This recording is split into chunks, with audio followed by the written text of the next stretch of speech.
ये जी हमारे पास पीर साजिद साहब ऑफ शावर से हैं जी। ये आप बताएंगे कि प्रैक्टिकल इनके सामने हो रहे हैं। ये देखें। अस्सलाम वालेकुम रहमतुल्लाहि व बरकातहू। जी जनाब, मैं शुरू से लेकर एंड तक अभी ये बुझावे देने का सिस्टम देखा है कि इन्होंने किस तरीके से ये बुझावे दिए। सबसे पहले इन्होंने ये भट्टी और चूल्हे के ऊपर कोयले को गर्म करके भट्टी के अंदर डाला और फिर इसके ऊपर ये 2.5 नंबर है या 2 नंबर की कोठाली है, गर्म है गर्म है जी, इसमें वो डाल के उसके बाद हकीक को इन्होंने वो गर्म करके अच्छे गुलाब में इन पे बुझावे दिए। और ये मैं तस्दीक करता हूँ, मेरे सामने ये वाइट भी हो गए हैं और खुद ब फूल भी गए और टूटने की शक्ल भी उन्होंने ले ली है। उम्मीद करता हूँ कि ये चंद एक बुझावों में और अगले अमल फिर हम आपको करके बताते हैं इंशाल्लाह। जज़ाकल्लाह। ये ले जी, हम कुश्ता कीक तैयार करने लगे हैं। इसका वज़न चाहिए 1 तोला।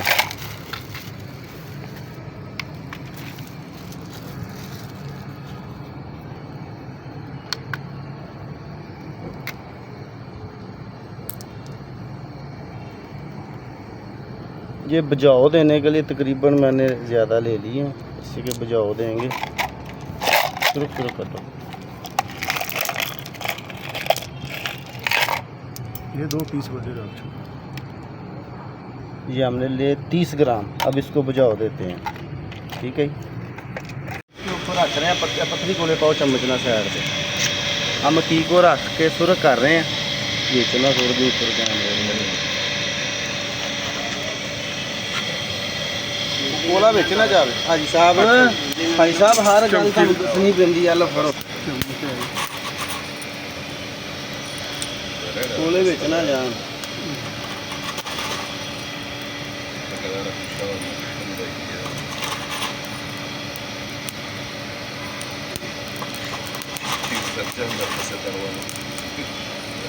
बेच गए साथ 2 कोले चले मैं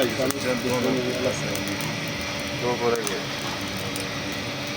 साड़ी में बाहर कर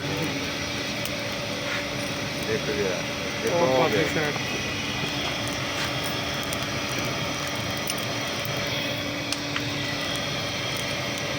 चलो चले गए कोई नहीं उल्टी साइड ना कर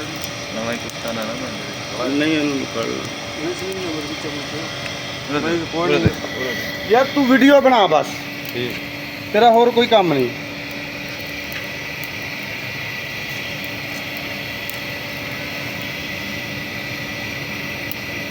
भाई साहब इधर कोले पाओ बस। ये हम अकीक को सुरख कर रहे हैं भट्टी के ऊपर, तो जब बुझाओ देंगे बता देंगे।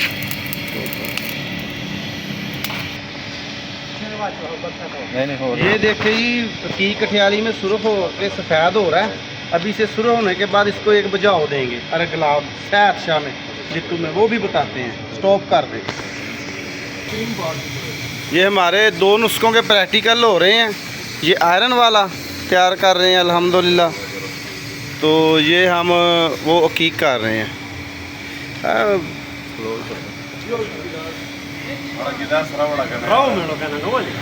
ये देखिए ये अकीक हो रहा है, ठीक है। पहले पकड़ होने बुझाओ देने हैं।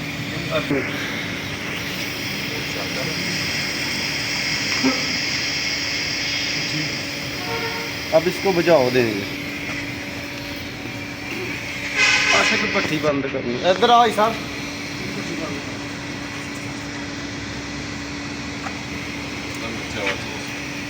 थोड़ा सा परे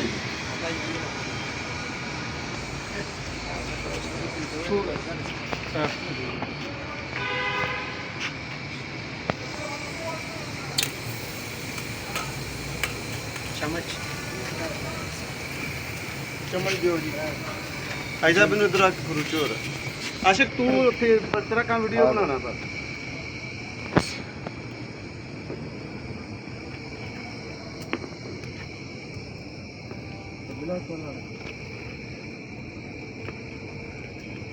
तेरा दादी ने क्या हो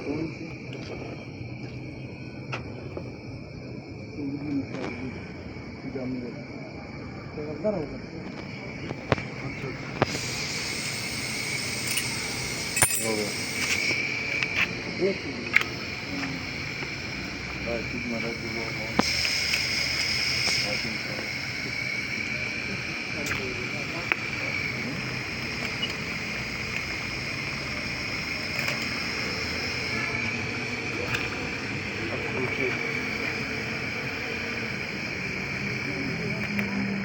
ਉਹ ਕੱਪੜਾ ਦਿਓ, ਉਹ ਕੱਪੜਾ ਦਿਓ।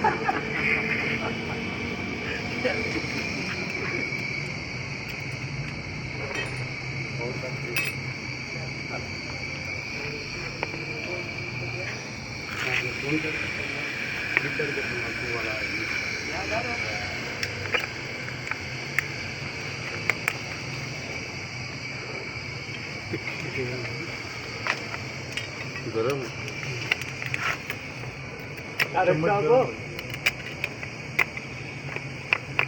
मामूल मामूल चल ठंडा चल बंद कर दे।